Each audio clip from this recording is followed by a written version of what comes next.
Welcome to another episode of The Breakdown. Oh, we've got a little bit of a show tonight, folks. I don't know if we're calling this an emergency episode or a rapid response episode or whatever, but there's been this development in Alberta politics that we absolutely have to talk about. Of course, what I'm referring to is the meeting that was held by the Alberta Party. I don't know if I can still call it that. I guess we'll find out in a minute. Legally, yes. Um, the Alberta Party is going to be changing their name. They're bringing some new people on board. Sounds like, in order to get the inside scoop, we are sitting down tonight with the interim leader, I believe, and there's going to be some questions on that too. Lindsay Amantea. Lindsay, thank you so much for joining us, and I'm reasonably sure I just screwed up your name. I do that every time we meet. Amantea. Every Amantea. All the A's are the same, friend. I know, and yet Every time. It's okay. The highlight of our, I'll tell you from our meeting last night was I screwed up every single speaker's name. excellent. So I So mean, we're on brand. okay. I want to talk about this name change business because this has the potential to have some very real ramifications for Alberta politics, but it's certainly going to make the Premier of Alberta lose her goddamn mind. So, but before we get into the nuts and bolts of that, I want to get into, like the Alberta Party has been um, quiet for a year now or so, give or take. I would like to know the story of how did the Alberta Party go from hibernation to where we are today? So what I would say is, while it may seem like on social media we've been hibernating, we've actually been out in the real world with real people, Nathan. So we've been attending festivals, we've been engaging with members, we have been talking to people. Some people you might recognize. And so while we have been less active on social media, and I will say that part of that is because I currently run the social media and I live my life in the real world. Um, this is not a punch down on you. I'm sorry. Hey, It's so hey. mean. I'm gonna start this by just being so mean to you. No, we've been trying to engage with people in the spaces they want to engage in, and increasingly that's not on social media. And so to that end, like I said, we've been attending festivals, we've been hosting workshops around the province, and really trying to find ways to rebuild, re-engage. When I took this position, almost 18 months ago now. Um, I told you on this very podcast, the purpose of this was to rebuild the party into something that was worth leading. And that is still the goal. That is still the aim. And I think we're starting to get there. And so I will tell you, I was actually quite a late convert to the idea of changing the name.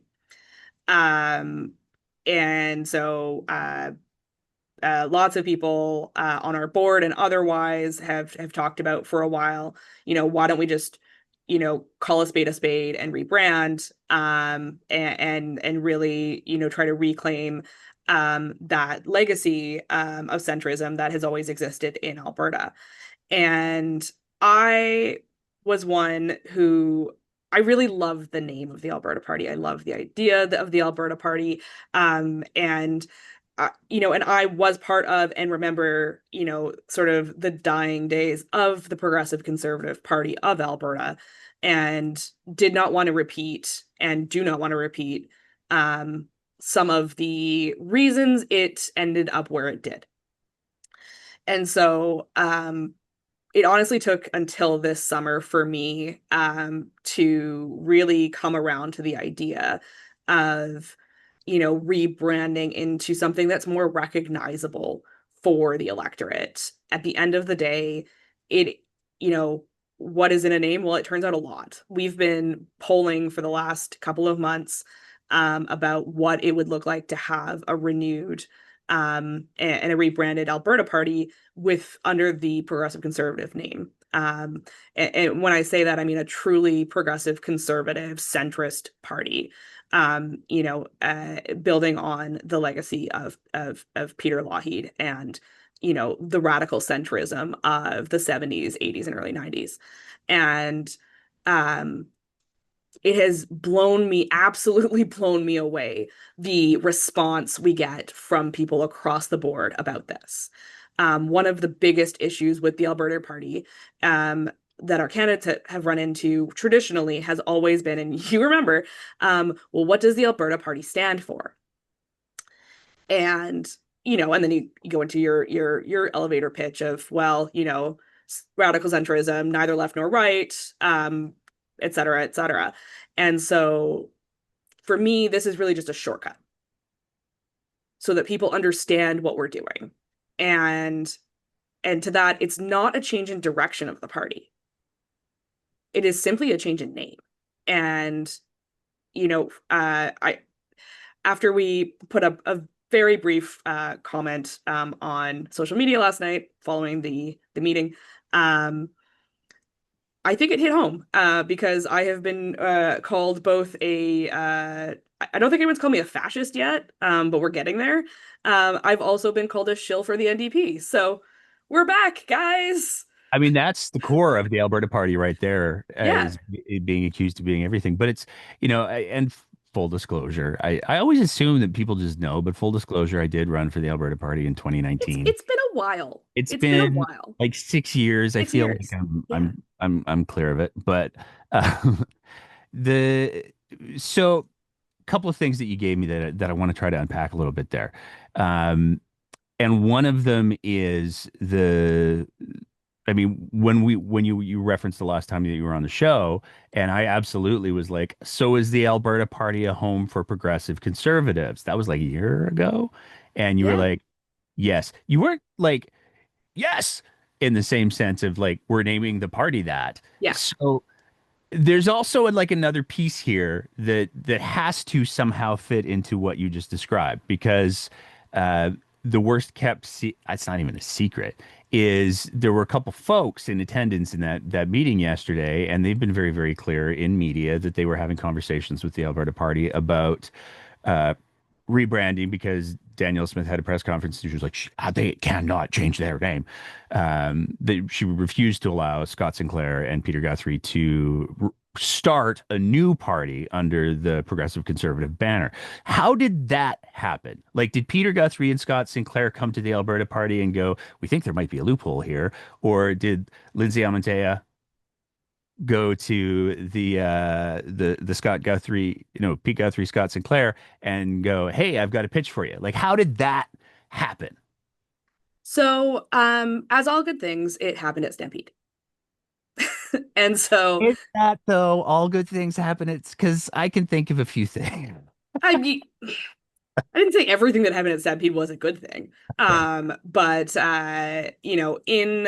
if you remember the timing, they announced solidly in the middle of Stampede week. And so of course they were both in town for, the political rodeo. We might not have the Hayes breakfast anymore, but we've still got the circuit.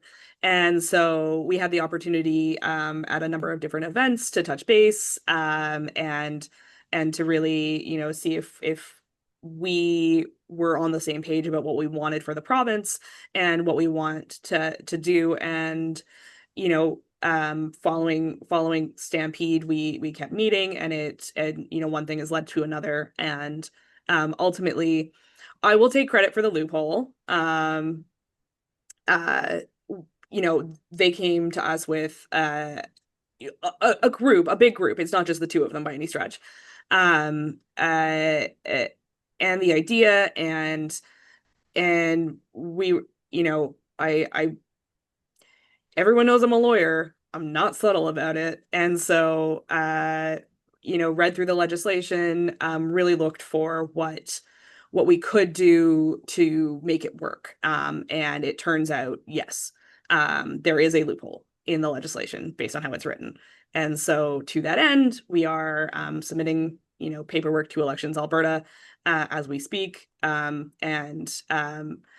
ultimately it will be up to Elections Alberta as to what they're willing to accept. So, okay. And you had your meeting last night. So for clarity, I'm going to do everything I can to get this up on tomorrow, which is Friday. But for Yes. clarity, we're recording this on Thursday, the 28th. Um, eh, you had your meeting last night because the party had to ratify, approve a possible name change. Can you talk about that for a minute? Yeah, so the Alberta Party Constitution does require a special general meeting of the party in order to change anything in the Constitution, which includes the name. And so notice was sent out to all of our memberships. People were there was a period of time where people could buy memberships leading up to the vote. We had uh, more people than I think I've ever hosted on a Zoom attend virtually because we wanted to make sure that everyone we were really keen on having as many people participate as possible. And that goes for people who were very pro the idea, people who were reticent, people who were against it, and making sure that everyone had their voice heard. And ultimately, the vote was overwhelmingly in favor of moving forward with a name change. What was the percentage? It was 94%. That is I'm gonna say it overwhelming. slowly because my laptop died right at the end of it. And so I pulled the reports, but I haven't actually read them. And then we did I mean it's not a secret, we did provide some prospective names and had people the members rank them in order of in a preferential ballot of what they liked. Um I don't profess to be a communications human, and so naming things should not be left to me. Or Fair enough. saying people's names. Yeah, I do apologize to literally every person who spoke last night, profusely about how badly I butchered every single person's last name. I mean, how hard is Guthrie though? Did he speak? uh, Pete did not, but Scott did. How hard is Sinclair? How did you say Sinclair? I want to know. I think I just yelled Scott. But there were a number, but ultimately, it wasn't about them. It was about our membership. And one of the beautiful things about our membership is it is very diverse. And that means that I am making my best attempt at a lot of people's last names, even people I know and have known for a long time.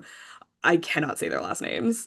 Well, I Uh, screwed up the last name in the intro, I was so gonna say you screwed up my last name in the intro, so it's and we've known each other for years, so um okay. So we've got a couple of name change. I believe the top ranked name, and I want to make sure I get this right, the Alberta Progressive Conservative Party. Is that the that top was the one? top ranked one. Yes. Okay. Yeah. Do you have a logo? Are you going to redo the logo or are you going to try to recycle um the older logos maybe? Or is That's this the for me to know and for you to find out, my friend. well, that's what you're on the show for. I'm trying to ask you these questions. Um, this is not a dictatorship, and so we are actively seeking feedback. Okay, cool. Speaking of dictatorship, leadership stuffs, I'm not going where you think I'm going. That would be too easy. I'll get to that later. But speaking of those things, um, you are the interim leader. You have said on the show before that you would never, ever in a million years consider running.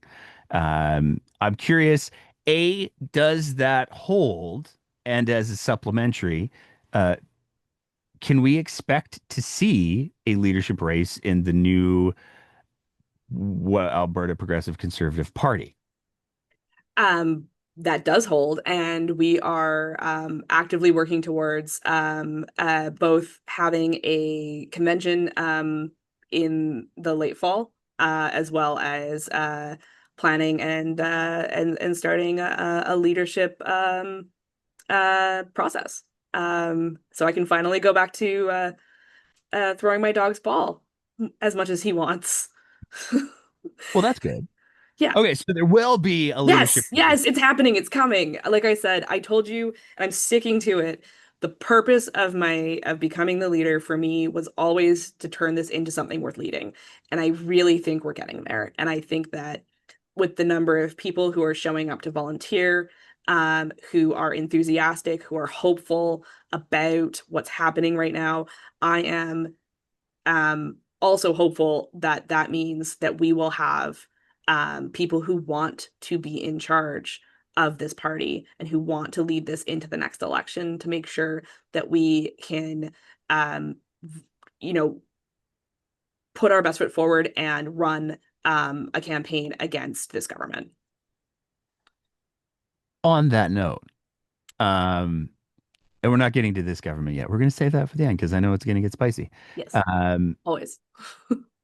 I feel like he said cautiously, not that cautiously, that the odds are very, very good that the Alberta Party's metamorphosis to the Alberta Progressive Conservative Party will immediately find itself with two MLAs. That seems to me to be like, I haven't seen an official announcement. I'm sure there's some sort of process where Peter Guthrie and Scott Sinclair have to go into the legislature and be like, we're not independent anymore, suckers. But that announcement hasn't happened yet. It seems like it's a given, though, that will occur at some place in time. I Uh, am hopeful that yes, they will be crossing the floor to our party. Holy hell, that would be funny if they didn't, though. Hopeful. Um, are you aware of, let's play the game.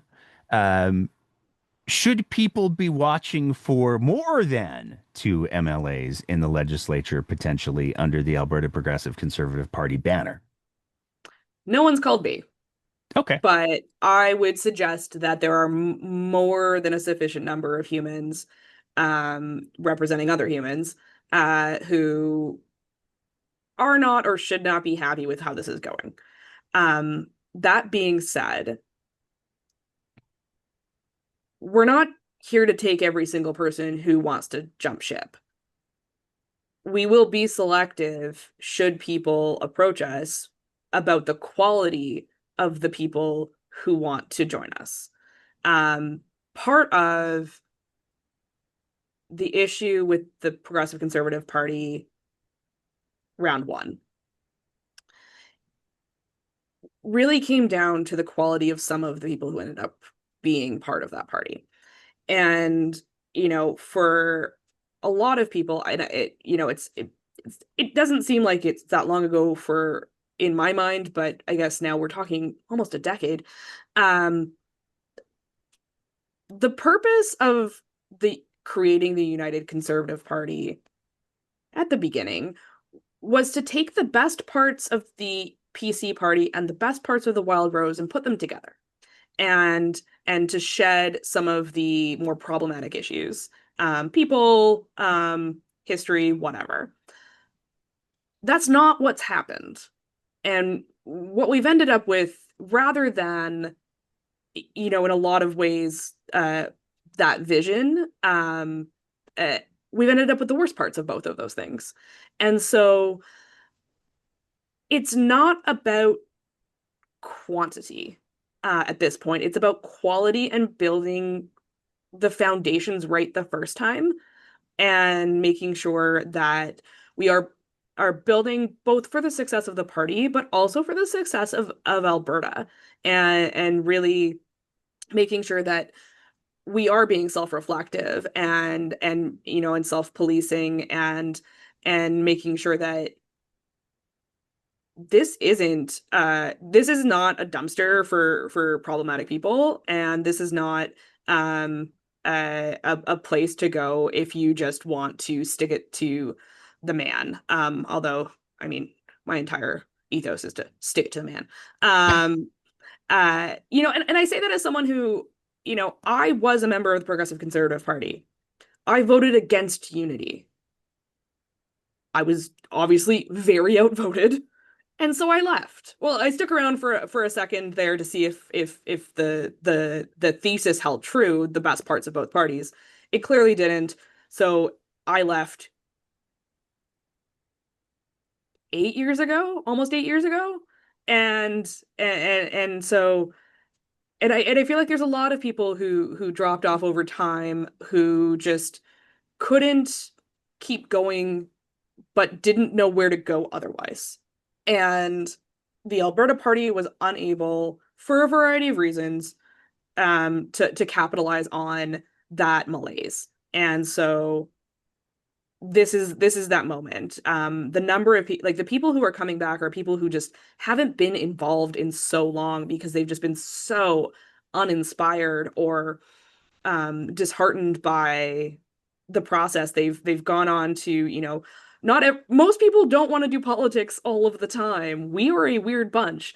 And It's true. so a lot of people have gone on to, focus on their jobs, focus on their families, focus on activities that make them healthy and happy. And I can tell you, politics is conducive to none of that.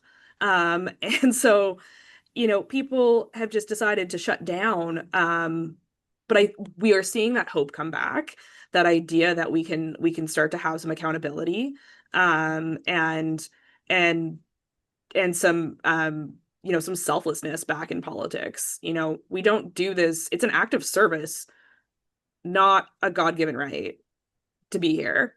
It is an act of service what we do, and that is how it should be viewed. And so going into this new party, those are the kinds of principles that we're trying to instill in as we grow. Yeah. So no Eric Bouchard then. I'm sorry, but like there's certain things. I think you're bang on because I think that, to I think in 2019, to speak from my own experience, Mm. and I'll try not to cry as I do. But I think in 2019, there were a lot of people who were like, you know what, though? I think maybe the UCP, because it was so new at the time, maybe the Hmm. UCP is going to be the best of both worlds. Maybe it will have the fire and the passion of the Wild Rose, but still have the measure of the progressive conservatives. And I think that you're bang on when you say that it's the exact opposite. It's the worst of both of those things. I mean, we saw just earlier this week, and this one hurt me. It did. It was like there's like these little tiny pieces that I was like holding on to. Maybe there's some sanity inside of that party. The scandal that broke with Cyril Turton, the Yeah. who's a minister who used his ministerial access to bring into the legislature. And I want to be really clear because there's this bullshit bad faith argument that's going on right now of like, oh, everybody hates Christians. No, that's not it at all. It's bigots that I don't like. It's bigots and racists. And for context, I brought the quote up while you were talking so I could nail it right. The hate pastor, as I've taken to calling him because of what I'm about to read, has called the LGBTQ+ community a cult bent on perverting and destroying the innocence of every child they can. And on abortion laws, he said that people feverishly promote the slaughter of the unborn and the newborn. So this is not, the leader of the Unitarian Church or the United Church or Yeah, the this is not Knox downtown. no. This is not uh you know honestly, like the vast majority of Christians and religious people. It is hateful. And it's hurtful. And you're putting this up as we go into Pride weekend, so happy Pride, everybody. You'll know where I am on Sunday. Uh, It's a uh, protest. It's a protest. it is a protest, and And it's going to continue so being a protest. that's some bullshit. Um, I protest. Indeed. But it's there's a few different things that really like irk me about that. Uh, Other than like, first off, I'd be upset about anyone going in, no matter if they were reasonable or not. It's not a place for people who are not members to be. First off, there's custom that about who's allowed on the floor of the legislature. Um uh Members and pages, and that's it. And very select few people. And so there's that. There's I'm particularly disgusted because of who it was. Um, but I'm sad. I'm sad that, someone we thought was otherwise a fairly even-headed human would think to do that. But it also speaks to how far um the window has moved on what is acceptable behavior in the legislature. And in the grand scheme of, what we've seen over the last couple of years and even the last couple of months, it's not the worst thing that's happened by any stretch. Um, but it is still like if this had happened, if Allison Redford had done this in 2012, Holy. every single human would be up in arms in this province, right? Let's look back at, sorry, what did she do? She put her child on an airplane? Is that not, I mean, I don't think her child was a bigot. I don't know, but I'm going to assume. I like to give people the no, benefit but of it. again, she lost her leadership over very, very similar things. But we're not even considering that as the same realm because of how much worse it's gotten. And that's just a lack of moral authority and moral leadership. Well, and it's worse than like even the skybox. The first skybox, the Kenny skybox, not the other one that keeps getting me in trouble. Wait, Skybox, Sky Palace. Oh, do you mean like Palace, the the bottle of patio. bourbon? Yeah, yeah, yeah. Yeah. Like, they tried at least to spin it. They tried to pretend that they hadn't done anything wrong, and that Yep. almost is better than, oh yeah, I totally broke the rules, but I won't next time. Like that to Yeah. me, that It response was is, a budget bourbon, okay? oh, yeah, Budget whiskey. Sorry, it's a budget whiskey. but the whiskey dead. Don't call it bourbon. They'll get me here. Sorry, apologies. I only drink bourbon, and so in my head everything is bourbon. But But it's that degree of the thing that I find most shocking about the Cyril Turton thing is that it was just like, yes, I broke the rules. I won't do it again. And there's no that remorse. no remorse and there's no accountability because like you can say, I mean, I imagine, and I won't, this is a metaphor to be clear. I imagine if I walked up to Cyril Turton and I punched him in the face and I was like, whoa, I probably shouldn't have done that. I won't do it again. I think I would probably still have some consequences. Like several, Yeah. several consequences. And Yeah. you want to know As what? I If you should. did that, there will rightly be consequences. 100%. Um, and so and that's really been, the removal of the guardrails by this government has been atrocious.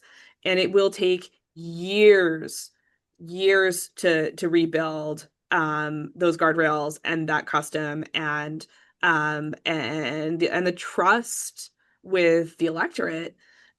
Because the expectation is these are the things we know about. These are the things they're caught doing. What do we not know about? What's going on that we don't know yet? And may never come out because if they stop having to report things, I know that it got reversed, but it, as there's less accountability in the legislature, um, we won't even know.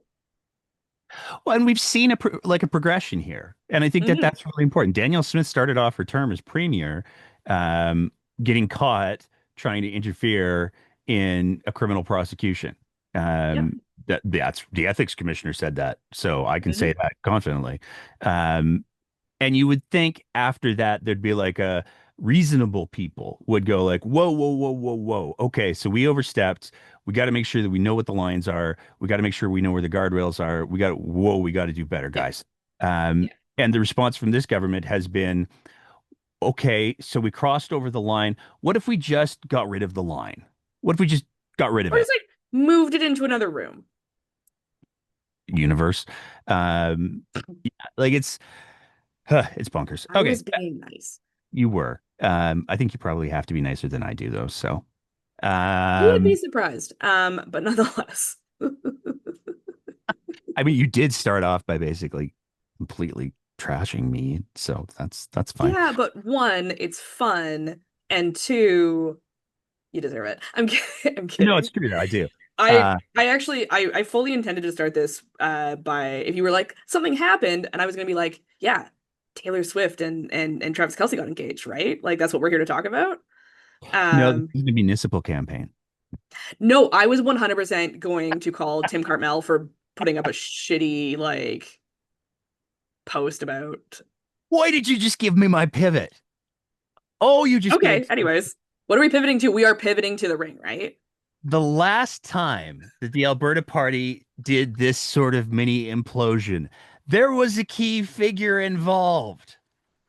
I'm curious with the machinations that we've seen over the last couple of weeks since Stampede.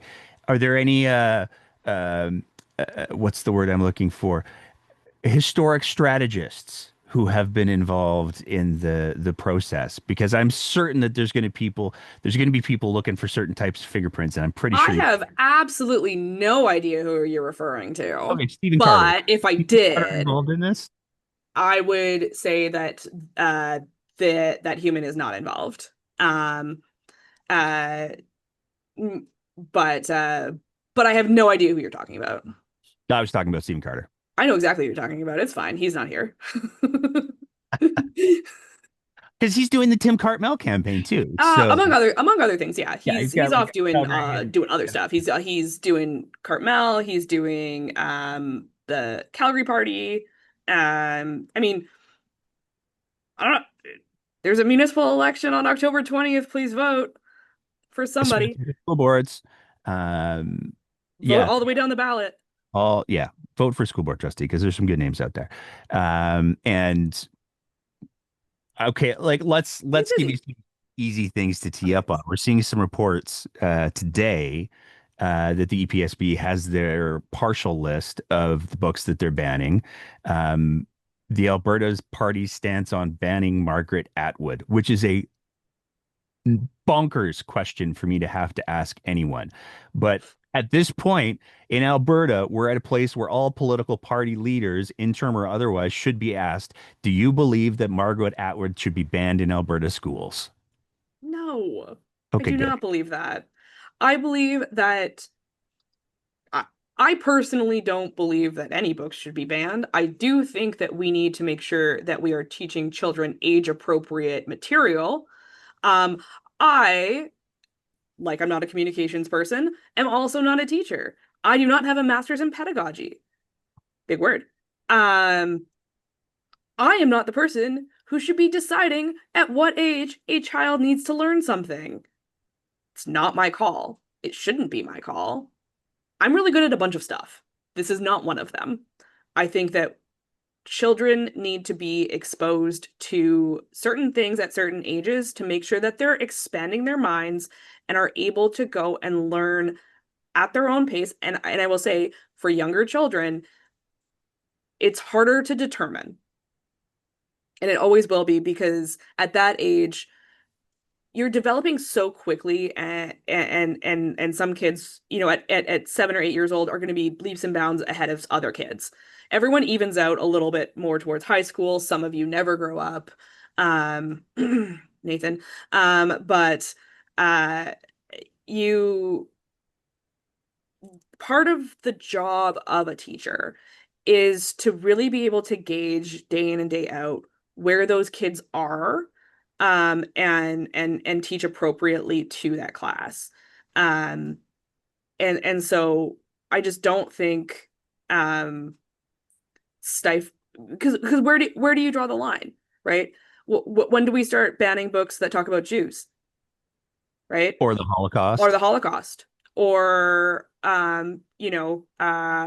certain kinds of religions, or certain Religions lifestyles. are exempt. Religions are Oh, exempt I know, I'm because aware. charter rights. Right. But when do we start calling something a religion versus being a cult?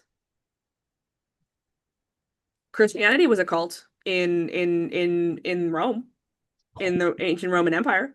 It You're not was. wrong. It was You're not considered wrong. a cult. But David Parker is going to be very angry that you said that. It's history. I didn't make it up. I don't disagree, but this is the point is that the and I'm going to throw this comment in here because and it baffles me that I have to. I have not seen anyone arguing with any sort of authenticity that we should be showing age inappropriate materials to kids that it's inappropriate for. Nobody's making that argument. No, they're not.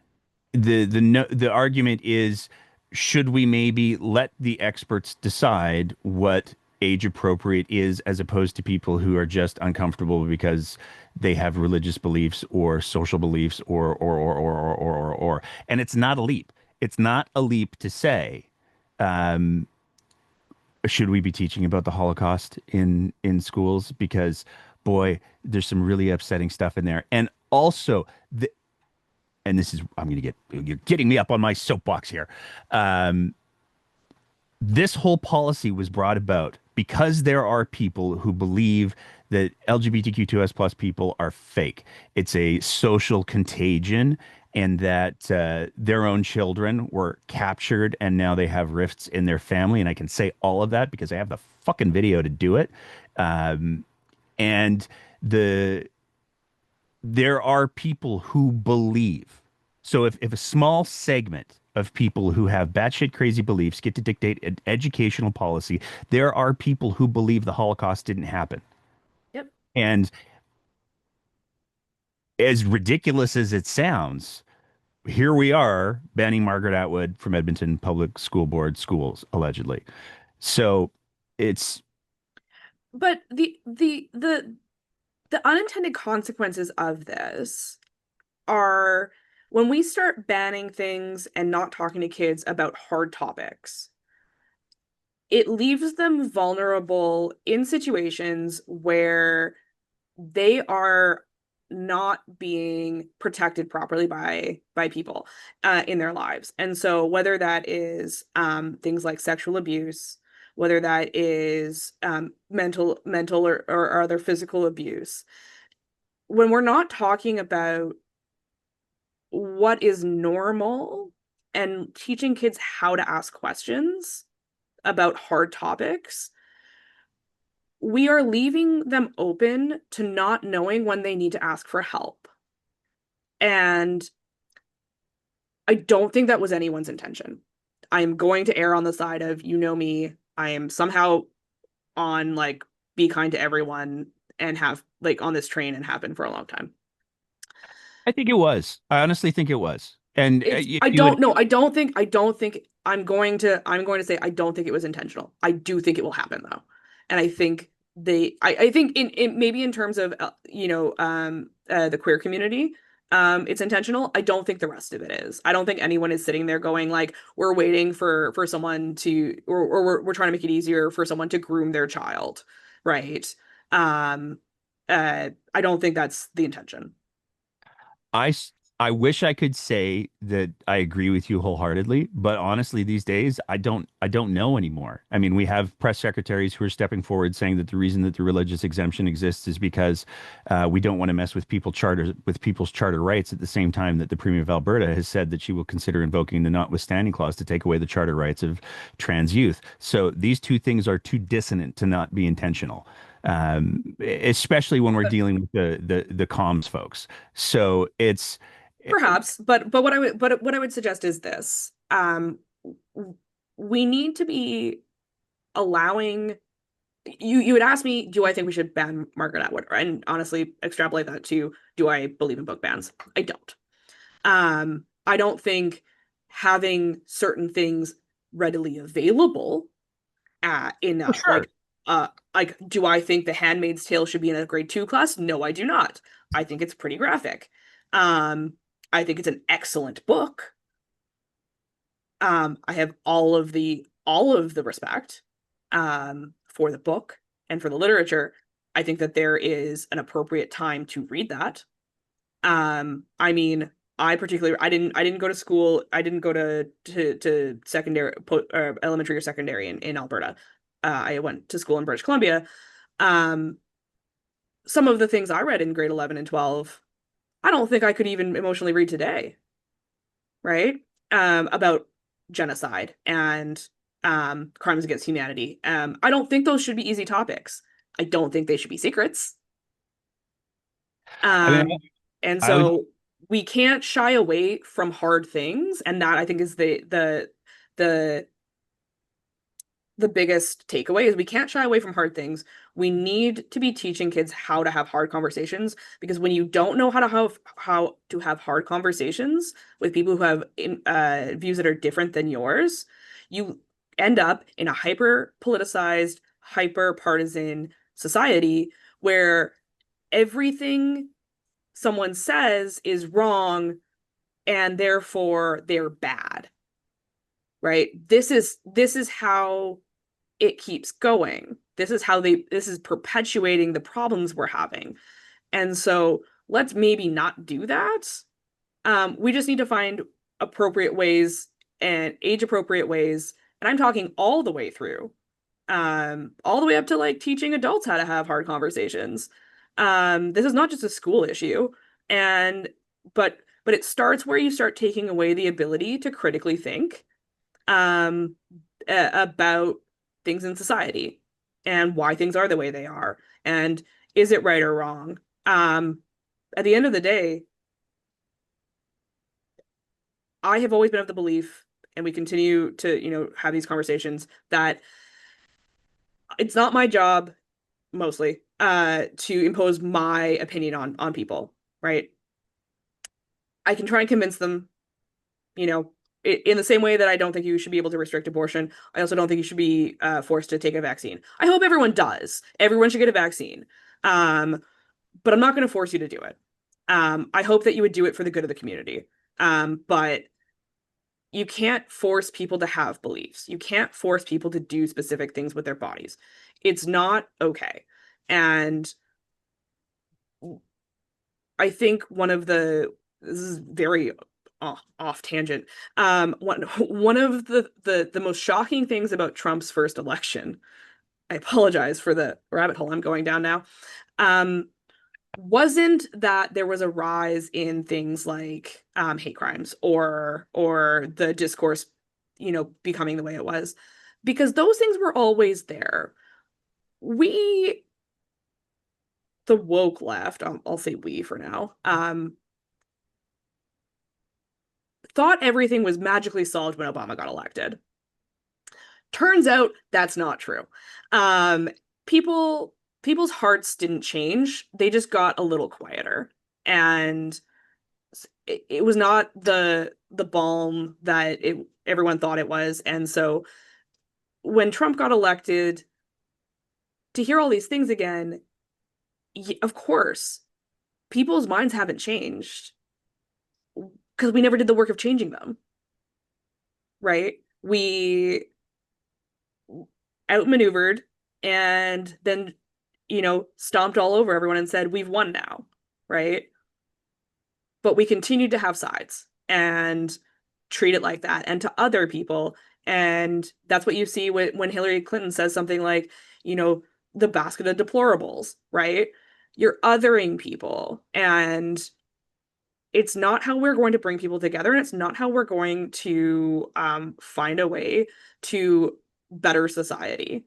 And we can't continue to do it because there will always be reasons that people feel distrustful of a government. It inherently has a lot of power over you. It has a lot of power.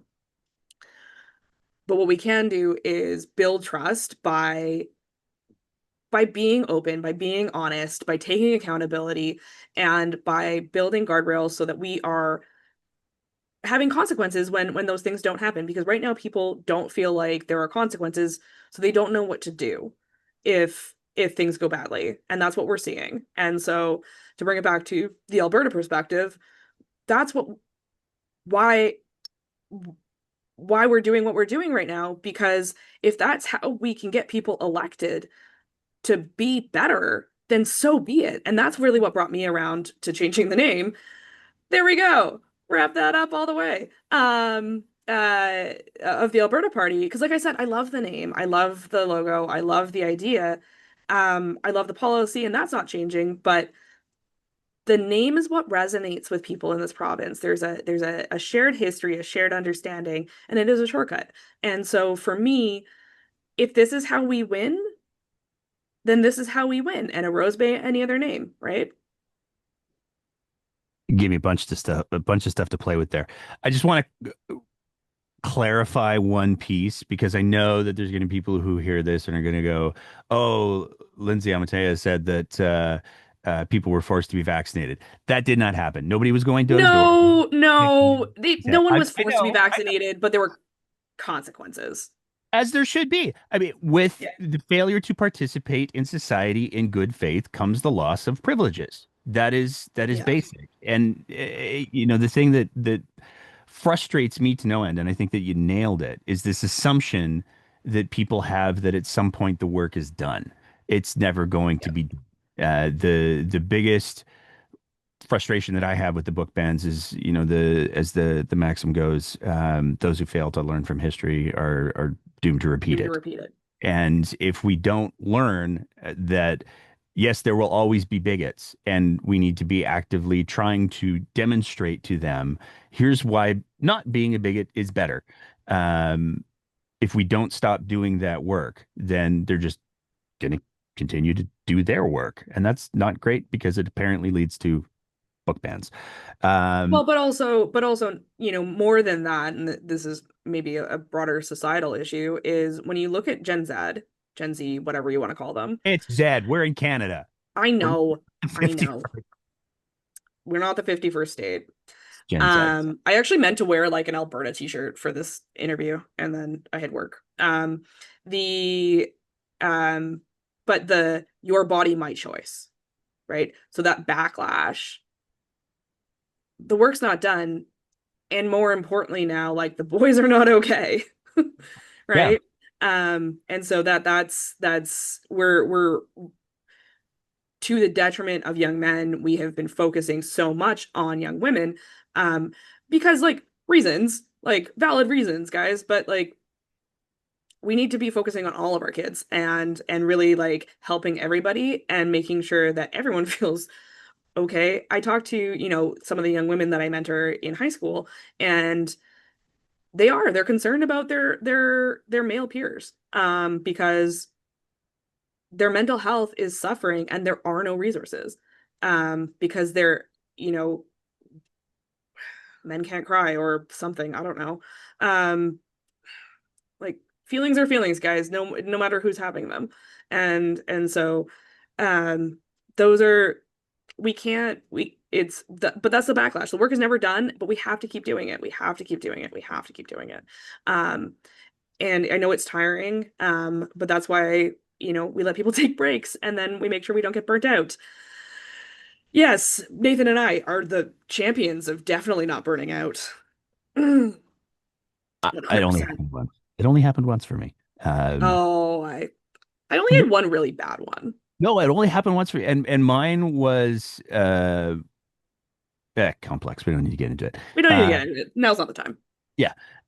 Two more questions for you, and then I'll let you go because I imagine that you probably have a job to do or something. Yes. Um, First question: when is the nail? When is is there a memo that goes out to say, you might have to change the first letter of the UCP at this point, because it's very clearly the fact that there's enough people who are calling for a progressive conservative option. The United Conservative Party is not united anymore. When does that happen? Um, so it is actually up to Elections Alberta. So you may remember earlier this year, the Buffalo Party actually did change their name, to the Republican Party of Alberta. So there is a process that they created for that, that we are we are following. And so I don't want to give timelines because we weren't given firm timelines either. Part of that is simply because the Elections Alberta and the office of the chief electoral officer uh have some stuff going on. I don't know if you guys have noticed. A little bit. There's some court things going on. There's a bunch of petitions happening. Um uh things are fight like spicy in at Elections Alberta these days. And so, in consideration of that, and the fact that we're also coming into municipal, which they are still overseeing, it's ultimately it comes down to their approval.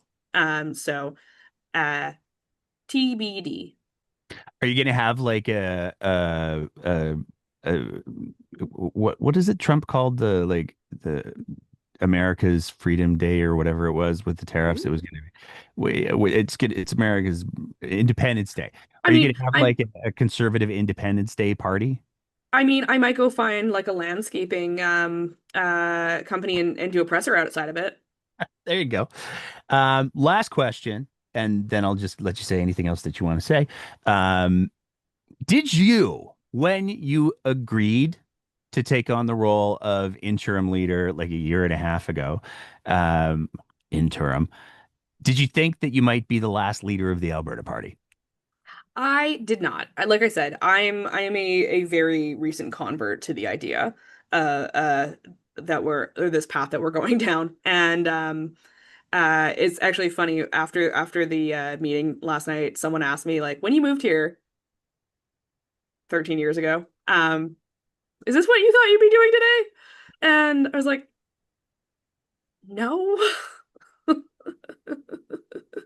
I mean, we all end up, I think, in the places we need to be, sometimes. And it's no, I did not.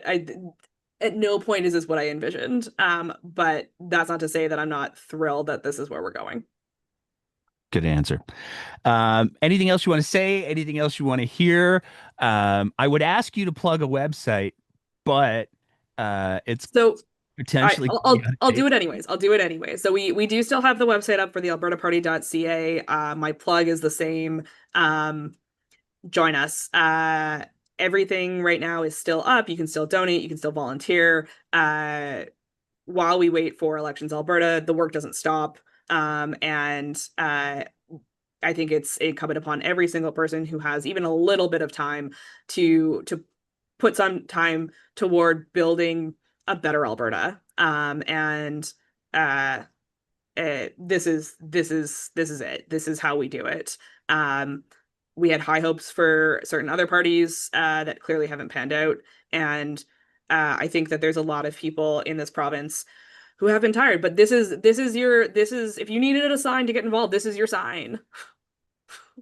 So you can still go to the albertaparty.ca, sign up to be a member, to volunteer, and to donate. Perfect. Lindsay, thank you so much for taking the time to chat today. If you could put a little bug in the ears of your future MLAs that would love to have them on the show, won't talk about anything legally incriminating. But thank you so much for taking the time to chat today. And we'll be following what goes on with the Alberta Progressive Conservative Party going forward with great interest. Thank you so much for having me. And that's it for another episode of The Breakdown. As always, if you appreciate the kind of content that we're trying to produce here, we would love nothing more than if you thought about signing up to be one of our Patreon sponsors at www.patreon.com/thebreakdownab, where for just the price of a fancy cup of coffee a month, you can help us continue to produce this kind of content. Whether you're listening to the audio version of the podcast, in which case, maybe leave a review and a rating, or whether you're watching it on one of our streaming platforms, we want to say a big thank you to everybody who is part of the Breakdown's audience. And as always, take care of each other and keep the conversation going.